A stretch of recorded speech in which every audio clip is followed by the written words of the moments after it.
think so. Hey, everybody. This is Nevin, your host of the Populist Patriot. With me are two great guests for tonight, Peter Hager and Jen Perelman. Now, what I've always said about this show is there are some issues where I come across as probably very right wing, very pro national security with a lot of nuances thrown in there. But I'm also, and my co-host, Herschel Miller, we are strong economic populists. We believe in the pre-Reagan form of capitalism.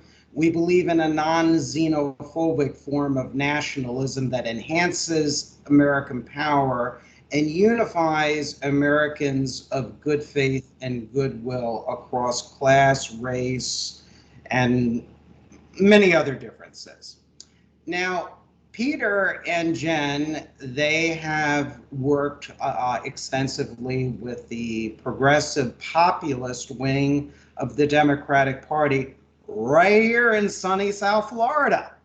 And I did some work a little bit with Tim Canova, who is a populist Democrat who ran against Debbie Wasserman Schultz, who is the poster child of corruption, taking money from every awful corporate interest, from the private prison industry. At this show, we don't believe prisons should be privatized. That should be a nonprofit entity.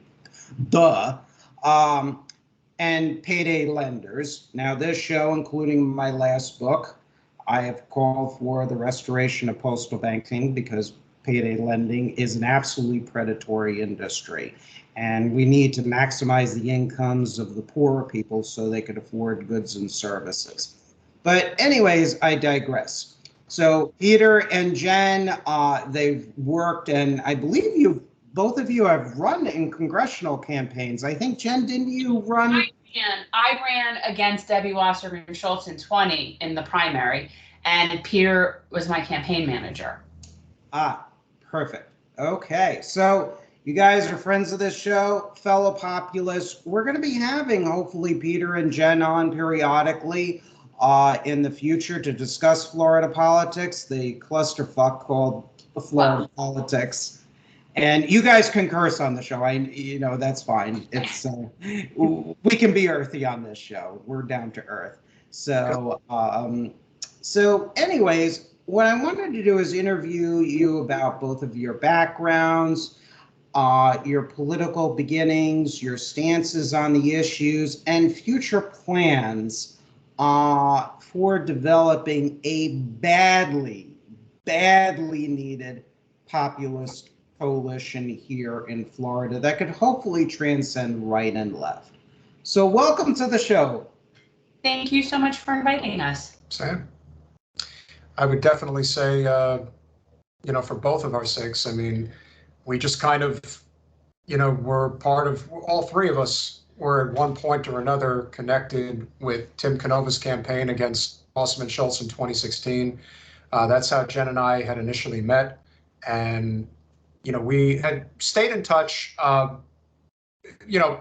sparingly, if you will. But then we ended up meeting up again at a comedy show in Miami right after the 2018 midterms. And for some reason, we were having a conversation that night, and somehow it ended up talking about, Canova had run. Because I think Tim had showed up at that he show. Did, but at that point, I wasn't sure if he was planning on running again. For a third time at that point. Right. I didn't know if he was going to run again in 20. And so I just suggested to her, I said, you actually would make a very formidable challenger to Wasserman Schultz. And, initially when somebody says, oh, yeah, go run for Congress, they're thinking, all right, that's crazy. But I'm like, that's ridiculous. But as you said, the fact that I was willing to work with you. Right. A lot of people have told me I should run. Throughout my life, and I, on paper, I am definitely probably the poster child for who would make, a good politician. I hate using that word. So my background is in journalism, marketing, and law.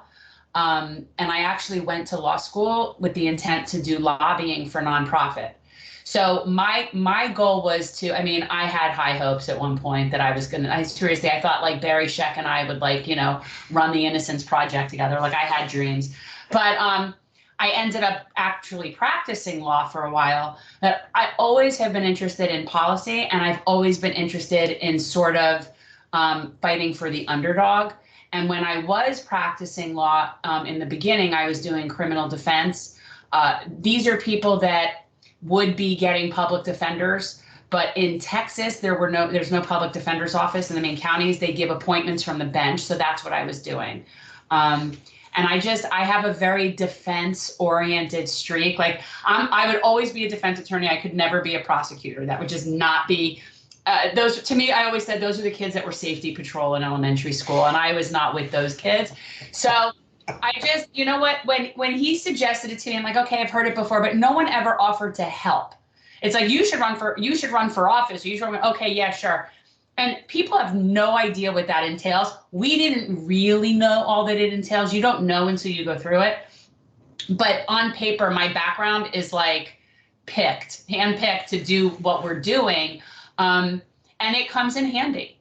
I will say, I use my law degree all the time. I use it all the time. And I'm not even a practicing lawyer, and I use it all the time. That's awesome. And Peter, and really this question is for both of you. So were you both always populist, labor-oriented Democrats, or did you, and in your case, Peter, at least, did you start out as maybe a conservative or a centrist, a so-called centrist Democrat? And what passes as centrist is Reaganite light. That's what we call it on the show. Well, and I'll clarify my position on where I am in non-political terms, because I think that like our country's political terms are not in line with when you talk about things like Marxist theory and stuff like that, and we're talking about populist movements in the left and the right. Our parties do not align with that. So I'll explain it, but you talk about how you got it, like where you were to begin with. Well, I mean, politics was always in my blood from the time I was young. My father got me a president's book when I was maybe 5 years old. I mean, it really came like when I was in kindergarten, like it came quick. Lincoln was initially my favorite president, really understood a lot about him. Eventually it became Teddy Roosevelt. I would definitely say they are 1A and 1B as the two best commanders in chief that have served.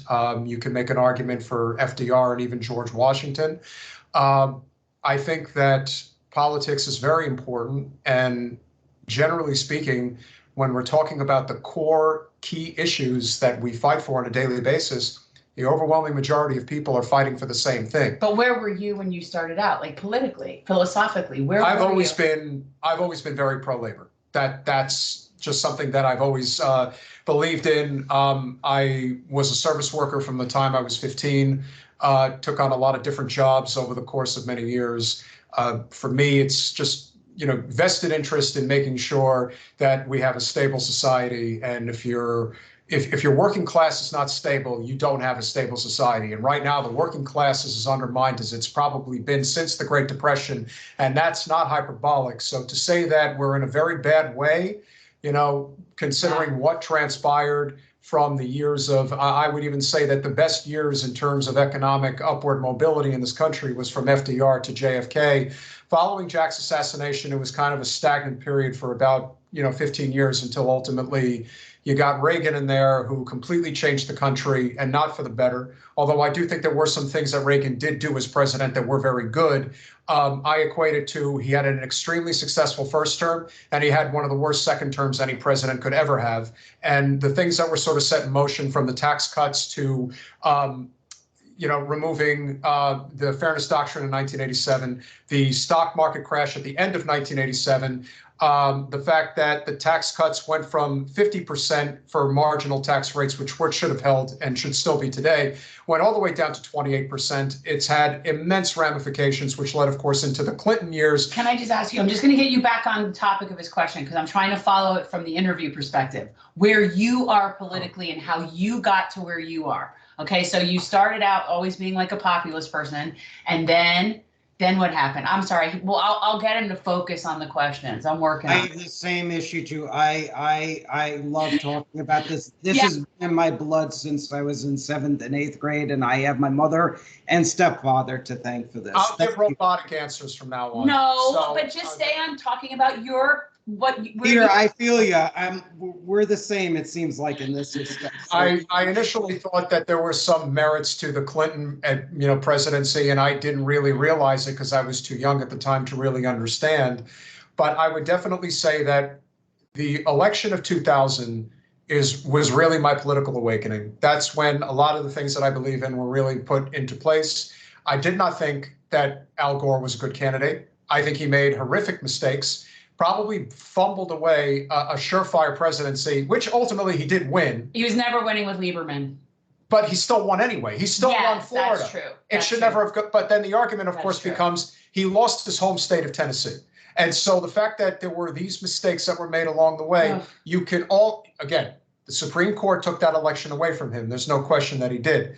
And I saw George W. Bush as the embodiment of everything that I disliked about politics. The nepotism, the ignorance, the anti-worker, the overstepping of the separation of church and state. Pro-war, like beyond. The fact that his own vice president handpicked himself to be his vice president, to me says, so when people look back on the Trump presidency with complete disdain, and in many ways rightfully so, don't ever compare what Trump did to what George W. No, and they now rehabilitated, and now W is like a good guy. Like he's all friends with the Obamas. We're all just chummy now. Dick Cheney's own daughter has become the darling of the liberal establishment. Don't get me started. All because she said, I will vote for Trump impeachment. It's like, I guess that standards are just so very, very low. Very low bar. But we do not have the type of economic populism in the United States that we should have. People just want to live their lives in dignity. And so if we talk about living wage, universal health care, civil liberties, ending the wars, criminal justice reform, and of course, a clean energy grid, overwhelmingly, people agree on this. Yeah. Question how we get there, that's the most important aspect. My background was I come from somewhat active parents politically. Like my parents were hippies. I'm a second generation North Miami Beach kid. So my parents grew up going to Love-Ins at Reynolds Park. And so I've always tended, I always tended to be on what most people would call the liberal side of things. I don't like to use that term now, but my mom was always involved in different campaigns as a volunteer. So I was basically a volunteer on every presidential campaign in one form or another from when I was 17 years old. So that was in 88 until all the way up until the Obama's second presidential run was the first time in my life that I did not feel motivated to help anybody run. And I voted for him, but I didn't work on his campaign. I just felt that was basically a huge thing for me, actually, was in 2012 when I felt like, fine, fuck it, I'll vote for him, but I don't like him and I don't think he's doing what I want him to do, but really I don't like Mitt Romney. And so like I was just, that was it for me. I checked out for a while and then sort of came back with Bernie. I think that was it. And I was helping Tim's campaign at the same time that I was working with Bernie. But I've always been what you would consider to be an actual leftist, certainly my entire adult life, right? Like I've always been, I am for the regular people. This is a class war. I am for the regular people. I am for the vulnerable people. I believe we have a responsibility for the least of these. But I'm also very civil libertarian. Very civil libertarian. I don't support bans. I don't support mandates. I support all of our constitutional amendments equally, and a lot of them are being peeled away. And so I very much take those things seriously. I very much care for our Constitution. People that cater to a crowd that is what we would call overwoke or whatever you want to call it. Yeah, I'm not those lefties. The reality is that, and we experienced that when Jen ran for Congress, their interests are self-serving more than anything else. And generally the people that are the ones that are fighting for that, there are a handful of members in particular down here that if you ask the people, especially in communities of color that are in the streets, their opinion of those groups are not very high. Yeah. And so that is part and parcel because most of the people who are, you call them overwoke, they're self-serving in almost every capacity. They are, if their interests are not economic populists, then their interests are not the betterment then you're not on the left. Of LGBTQ and communities that are suffering, because the quickest, fastest way to rectify the ills of communities of color, people who are marginalized, is to have an economic populist government. And we don't have it. anything close to it. We don't even have a Labor Party. Correct. If you're not fighting on behalf of labor, then you're not fighting on behalf of the people. So where when I say it, I'm an actual leftist. I'm not, when I say left, I'm not, it's not about the Democratic Party. It's not about any of that. I'm an actual you know what bothers me about these labels? It's like Augusti Zariga, who is a political science professor. I believe he used to be a political counselor for the Koch brothers, and he kind of renounced that type of ideology. And my problem with labels is, as he says, it's like concepts like socialism has been defined downwards, he said verbatim. It's like, what is left, what is right, what is socialism, what is conservative? There are so many different flavors of right and left. You need more descriptive phrases to describe people's political ideologies. Now, my view on conservatives, the only thing they care about, with some of the exceptions like the Nat Cons and some of the people surrounding publications like the American Conservative. I went to the Nat Con conference in Orlando, made some good acquaintances and whatnot. But most of them, like Ben Shapiro, who's no friend of this show. I was going to say, we don't like Ben Shapiro. I mean, first of all, personally, he comes across as a very condescending human being, number one. And look, there are some points of agreement with him, but economically, for example, he's awful. These people the only thing they want to conserve, I've said this over and over again on the show, is the aggregated wealth and political power of the private sector oligarchs. That's the only thing that animates them whatsoever. With the woke issue, look, I mean, I tend to be kind of centrist on this issue. I believe you could be for strong nuclear families while at the same time not hating on vulnerable people, which is a big sore spot with much of the right. They never like to take on the powerful anti-American, by the way, private sector oligarchs. All you have to do is read what they say when it comes to globalism and investments. Heads of multinational corporations, they blatantly, these same people these so-called conservatives defend, these multinational corporate heads, they hate economic nationalism. They say that we are not an American company and have no obligation to America. They say this shit blatantly. I write about this shit. It's not a big secret or a conspiracy. So I look at this with the woke issue. It's just like what Dr. Martin Luther King, when he made one of his many speeches, he discussed, I think it was in the early 60s, and he gave a history of how the established reactionary plantation owners, elites, did in the late 1800s, early 1900s. You had a multiracial populist coalition in the South. And what they use is race to break that coalition apart, thereby preserving the status quo.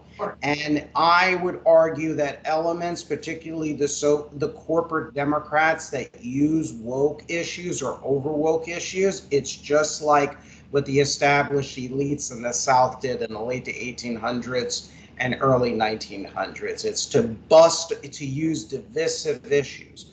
You look at even what the Lee Atwater memorandum, you could find it on the reaganlibrary.gov. I recently found it, where they talk about how Atwater and others said, we cannot win the votes of your populist voters because on economics, they are New Deal. But when it comes to social issues, they're conservative. And they said, don't bother explaining trickle-down economics and globalism and free trade, because when Atwater actually said this, if you want to take a few minutes to pull up the quotes. Oh, no, I'm very well familiar with Lee Atwater. He is one of he's Karl Rove, before there was Karl Rove. He's an evil genius. Let's just put it that way. They are. But when people generally say that they are, socially liberal and economically conservative, it's not true. It's actually the reverse. They're economically liberal and socially conservative. That is what the overwhelming majority of this country is. Whether they know it or not, this is the whole thing about language, as Jen always likes to point out. How are things presented? If you present a clean energy grid versus a Green New Deal, which one do you think is going to do better? The one that doesn't seem as, well, how would you describe it? I call it hippy dippy when we say things like the Green New Deal. I think it gives fodder to the people that are like sort of on the right, traditionally on the right, to sort of mock it, to sort of make it be like it's a niche thing. And so to me, when you say things that are more appealing, marketing matters, words matter, how we sell things and the propaganda matters. And the problem is the big media companies are owned by the same people as the fossil fuel industry, and it's all connected, so we're not going to get the right information. But I do think saying things like a clean energy grid has a lot more cross appeal than when you say Green New Deal. The people, the Republicans, I want that Green New Deal. Like there's this, I don't know, there's definitely a negative association with some of the terminology that's used by the left. And there is that what you would call economic, but also woke left that have a tendency to try to intersperse everything together into one pot, and it just doesn't work that way, and it's never going to work that way. And one of the documentaries, the documentary we just reviewed, which is To the End, with the director Rachel Lears, who was on our show, there's a great part, maybe the most important part of that documentary, which shows that when you get all of these different coalitions in a room, especially on the left, they don't know how to coalesce. No. Because there are too many chefs in the kitchen, and they feel that, oh no, well, we have to have this, we have to have that. And I'm thinking, well, if that's your attitude, then you will have nothing. And that's like what we have here. And in Broward, specifically, like in politics, the factions and the groups, and everybody likes to be in charge of their own little fiefdom. So nobody's really willing to, congregate and forfeit their control, their name, this is why we can't have nice things. And there's also something to be said for strategy. A lot of people are afraid to really step out of line. Somebody like Wasserman Schultz is a great example of that. She is not liked. She is actually pretty despised for the most part, but she's been the biggest fixture in the Democratic Party in the state for over a generation. She has a lot of money and she has a lot of power, and she rules with an iron fist like Hillary Clinton through fear. So people are afraid to actually take a chance, even though behind closed doors, including one highly, what you would call a highly ranked member of the Democratic Party establishment, who in a dark lit parking lot at the end of an event one night, who you would never in a million years think would say something to the effect of, please save us from Devin. But I can't say that out loud. But I can't say that out loud. Yeah. And so to me, that says a lot about where we are now, because there is this economic populist current that exists in this country, and it's all through labor. And if you go to almost any of the local union chapters, the Teamsters probably being the best example, there is basically a direct split between Bernie supporters and Trump supporters, but they come together for the labor movement. They come together for a living wage. They come together for universal health care. They come together for clean energy. They come together for criminal justice reform. They come together for ending the wars. And you better believe they come together for civil liberties. So you can have that coalition, and it can be strong and it can be effective, but you can't allow either the overwoke or the super conservative to stick their nose in the business and say, oh, I'm not affiliating with that person. Right. The second somebody says that, get them out. Well, and I always say it, it's worse on the left. It's worse on the left. It's like if I walked into, when I was running and I would go into, like, let's say a Republican club, they were infinitely nicer and more welcoming to me than when I went into the Democratic club. The Democratic clubs are not big on democracy. They like to pick who they're going to shove down your throat, and you will get in line. If not, they're going to call you the reason that we can't have nice things, even though you're trying to have nice things. But you have to be able to see through all of that bullshit, because the truth is, it is all bullshit. It is not a question of, well, you just didn't vote for this person because you're a mean person. It's because, no, we're onto your game. It's not going to work anymore, and eventually you're going to lose, and you're going to lose big. That's what's going to happen. I keep thinking they're hitting rock bottom, and they keep going. Well, it's not a question if they'll hit rock bottom. They don't care. Debbie doesn't care that the party has been, under her watch, completely destroyed in the state. Right, but I'm just saying, I keep thinking that people other than her in the party will eventually hit a place where they look around and realize, we got no more further to go. Like, this is it. We have to do something different. And I think after this particular election, I think rock bottom has been hit for a number of people. I hope so. They seemed pretty clueless at the meeting we went to. Well, but being clueless is part of the That's the what you call them, like nomads in the desert, and they don't really know. They're wandering aimlessly. Well, it's sort of like I think you're the same age as me. No, like I think. What year did you graduate high school? I'm 88. I graduated in 1993. I'm 48 years old. Okay, so 51. So when I was growing, like one of the things what that happened was, well, when Jerry Garcia died, and everybody remembers this time frame when Jerry died, and the Dead stopped touring. And there was this mass herd of people that were basically left stranded in the Denver metropolitan area that used to follow the Dead. And now it's like, where are they going to go? Now, some of them hooked up with Fish and they went on their merry way and did that, but they were wandering aimlessly. That's what I say about the Democrats. Like their band leader has died. They're in this position and they got nowhere to go. They're just wandering aimlessly. And it's pathetic, but they don't want help. Not the ones here. Well, and I think one candidate, I believe this candidate said publicly, but in case this person didn't say publicly, how should I explain it? This particular candidate said, who had a lot of problems with Democratic establishment, found out through a lawyer who's a Republican lawyer and said that, and this is what I was told, that the person that backed Debbie Wasserman Schultz, the corporate interests that back her also back the Republicans. And that's why certain things were, shall we say, not done. And the other thing, one of the strategies that I try to do, I agree with Kyle Kulinski, who I know you both follow his work. I follow his work. He's great on economic issues and political populism as well. And he has talked about on occasion how progressive populist policies, proven, can result in a conservative outcome, stronger families, stronger national security, a more revivified form of capitalism. And I think that's one of the formulas where populists of all stripes can say, look, here's a history of how strong labor unions, tighter financial regulation, an economy that emphasizes production over casino-style capitalism and financial speculation, strong tariffs to a degree, as well as American school, Alexander Hamilton, Abraham Lincoln style economics, and at the positive aspects of the New Deal, how that actually results in stable families, the single breadwinner kind of income situation in the households, and a strong military. I mean, do you think we could fight a war against, we might have differing views on the threat of Russia and China, but do you think on our situation with vulnerable supply chains, which is in part responsible for our inflation,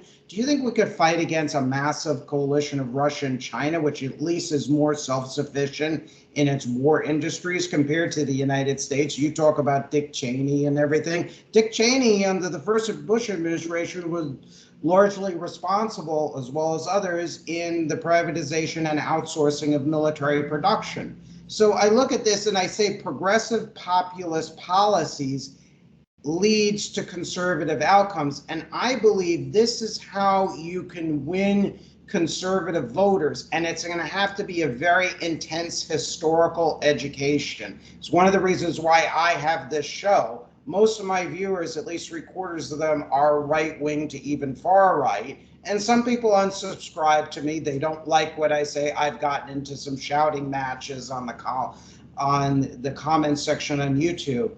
But I think Kyle Kulinski is correct. So-called progressive populist policies strengthens capitalism, strengthens family. It dampens the appeal of communist or neo-Nazi groups.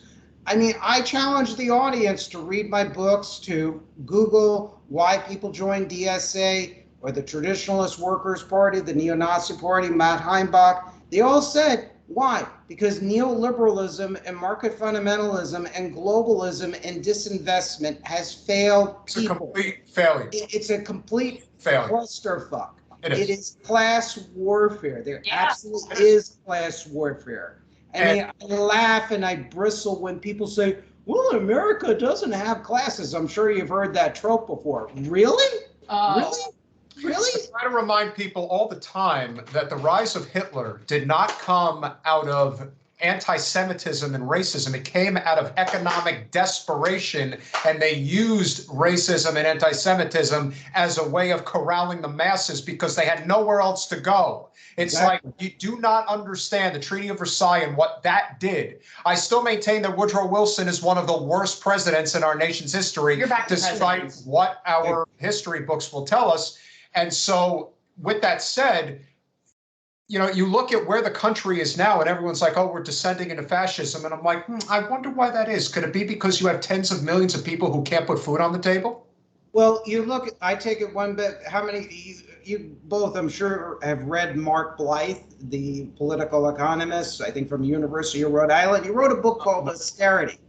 And the biggest electoral push that the Nazis, as well as their rivals, the KPD, the German Communist Party, got, and the Reichstag was because of austerity, Tea Party economics. There was I mean, even under the SPD, the Social Democrats, there were massive cutbacks on unemployment benefits. I mean, for God's sakes.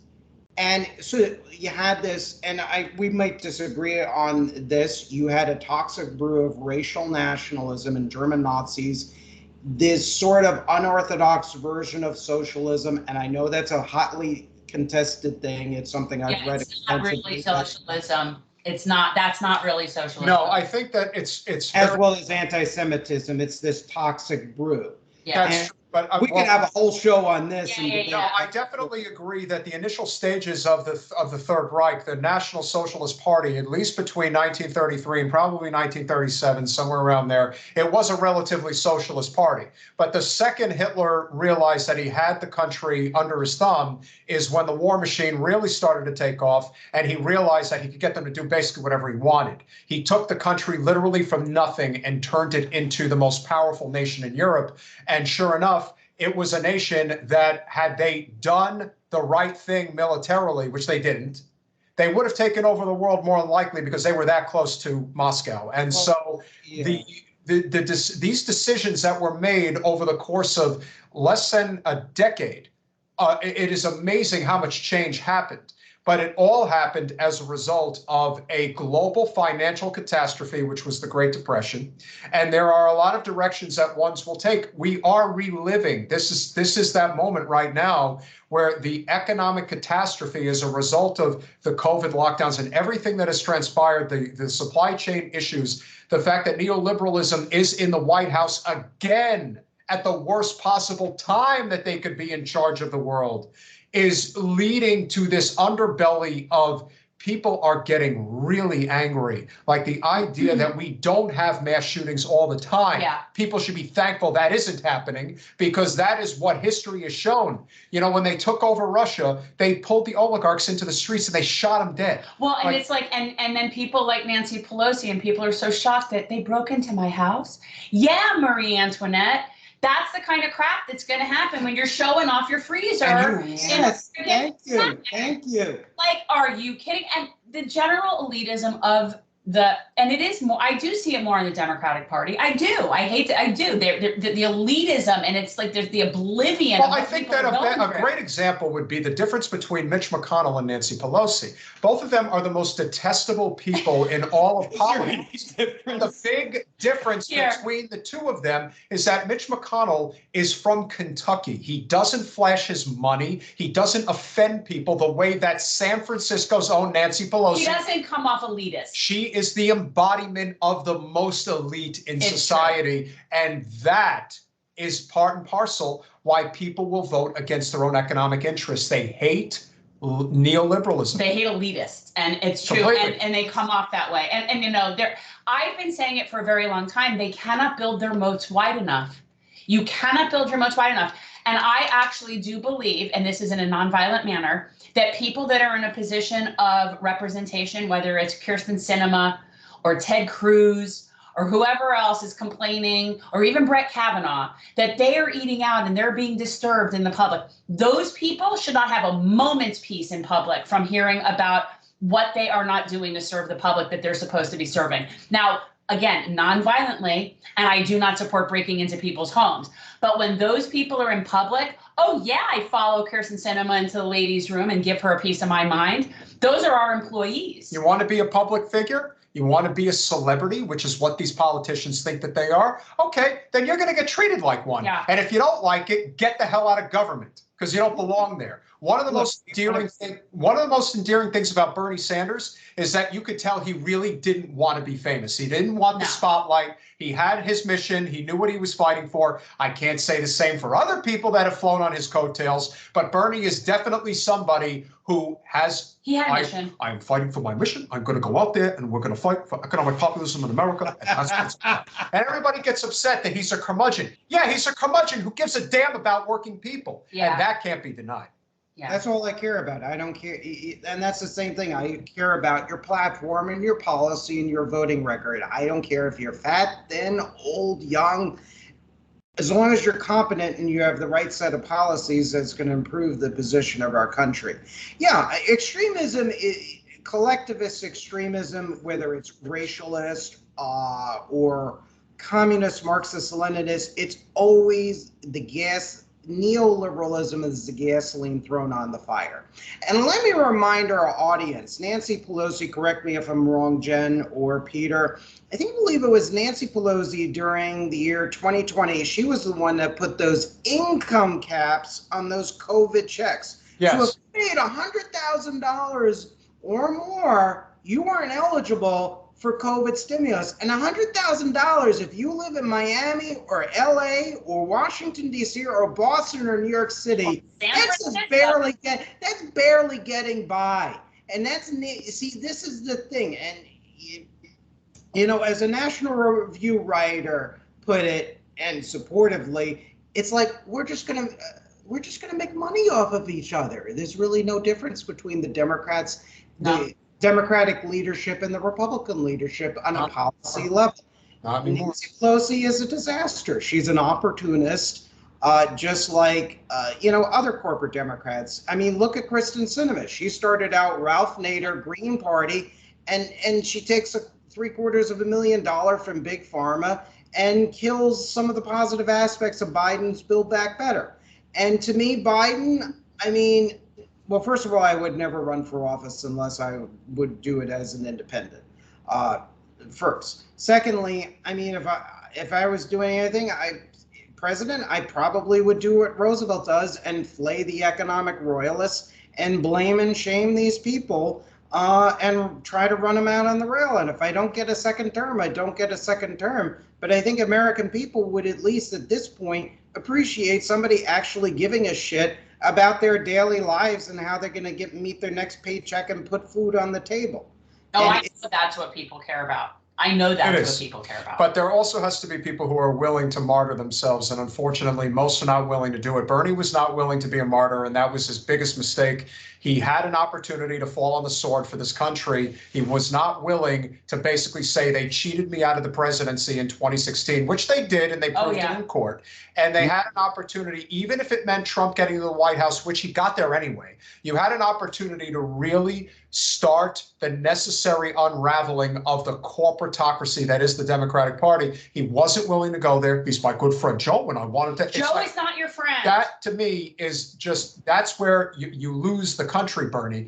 Whereas somebody like a Jesse Ventura, let's say, is willing to go where it's necessary, because that type of fighter. Because he's an independent. That's where this country is right now. And if Ventura actually did go for it, he would actually get much more support than I think he realizes. I think there's always this trepidation about whether the country would fully embrace somebody like that. But as somebody who was an independent governor of a big state who had a very, very popular approval rating, the fact that he has stuck to his guns for so long. And he chose to not run for a second term because for the same reasons that he fights for. Like, he doesn't believe in that. He thinks it's a term of service. You do your service, you move on. He's got a pretty good amount of name recognition. He's a character, to say the least. He needs ballot access. He needs the party with ballot access. Frankly, I wouldn't care if he ran in the Libertarian Party. I just would want to see somebody like him put it on the national stage, and he would be very dangerous to the establishment. That is without question, because you don't have that type of appeal. There isn't, I mean, look, we know our governor. We know that DeSantis is coming, and it's just a matter of when. I believe it is going to be 24. I do too. His stock has never been higher, and it never will be higher. But he's a cold-blooded bastard, and people just don't realize that. The problem with DeSantis and the nation as a whole is that we gravitate towards leaders who want to kick ass and take names. No matter how nefarious they may be, no matter how cold-blooded they may be, people know that with DeSantis, things will get done. Whether you like it or not, he rebuilt the highway to Sanibel Island like that. Because do any of us think that had Charlie Crist been sitting there, that would have been done as quickly? No. Yeah, I mean, the Florida Democratic Party ran disasters as governors. I mean, Charlie Crist and others. It's just really and truly, and I'd like to get both of your opinions on this. What could the Florida Democratic Party, if they got their act together, what would they need to do to a Democratic majority in both houses and the government? In Florida? Florida. That's not happening. That's just not happening. Those people don't live here. We have a majority red state. The Democrats don't want to appreciate that. Now, that doesn't mean that Democrats can't win, but they have to win on a populist message. And that's the only way they're going to pull over independents and Republicans, because you can if you're speaking their language. But the problem is that our Democrats, I think, intentionally don't do that because they don't really want to win. People like Debbie like it the way it is. They don't want a working, robust Democratic Party. They want to stay under the radar. They want to just sit there in their little blue fiefdom in a red state and just keep collecting their power and their pay. And they don't want to change it. Katie Porter, who is the best Democratic, just like I say, Thomas Massie is the best Republican representative in the country. Katie Porter is the best Democratic representative in the country. And she is a representative in a plus like 4R district. And she wins relatively comfortably. Now, this election that she just won was very, very close. And the reason it was so close is because the Democratic Party establishment basically hung her out to dry. They were willing to let her lose. Her Republican opponent got $8 million, and the Democratic Party gave her $300,000. Now, of course, she is a prolific fundraiser, but she gives a lot of her money to a lot of different candidates and to a lot of different causes. So she can't keep all of that money to herself. But you know what? Why would you want to have to keep all that money to yourself? You shouldn't have to fight that hard to keep your seat. But as we know, there are Democrats like Katie Porter, and then there are Democrats right up the road from her like Maxine Waters and Adam Schiff. And if you are going to distinguish, representatives in this country, it has to be distinguishable between who is within the party representation. Kentucky has Rand Paul and Thomas Massie, but it also has Mitch McConnell. And there is a very distinct difference between those representatives. And that is something that people need to realize when they say, oh, the GOP is terrible. I'm like, yeah, depends on who you're talking about. Just like in the Democratic Party. I don't want to affiliate with people in the Democratic Party who are not working on behalf of workers. So what would it take in the Florida party? He thinks he has an idea as to how we could help fix the Democratic Party. Well, I mean, to me, it begins and ends with Debbie. And the Republican Party, for that matter, I have ideas. I wanted to hear you, Peter, and then I'll give my point of view if you like. It begins and ends with Debbie. You got to cut off the head of the snake. She is the reason why Manny Diaz is the head of the Florida Democratic Party, a man who was a Republican mayor of Miami. And then you have Michael Bloomberg, who is her basically conduit to anything financially when it comes to the state. He bought our state party. She sold it to him. Big time. And so if she goes, then everything can change, because you're going to open up the floodgates in the part of the state that desperately needs it. The state of Florida, from an economic populist Democratic perspective, is doing pretty well in one place, and that's in the I-4 corridor, particularly in Orlando, because of Anna Eskamani and Maxwell Frost. But that's it. Outside of that particular region, the Florida Democratic Party is dead. And how pathetic is it that they have no traction in a state that handedly passed the $15 minimum wage when Trump won, right? So we are a populist state, right? So that's what I'm saying. Like, we're red. And the Democrats need to stop trying to convert red to blue and just keep trying to push economic populism. Like, they're so busy on trying to convert people. You don't need to convert them. If you're actually offering something good, they'll support it.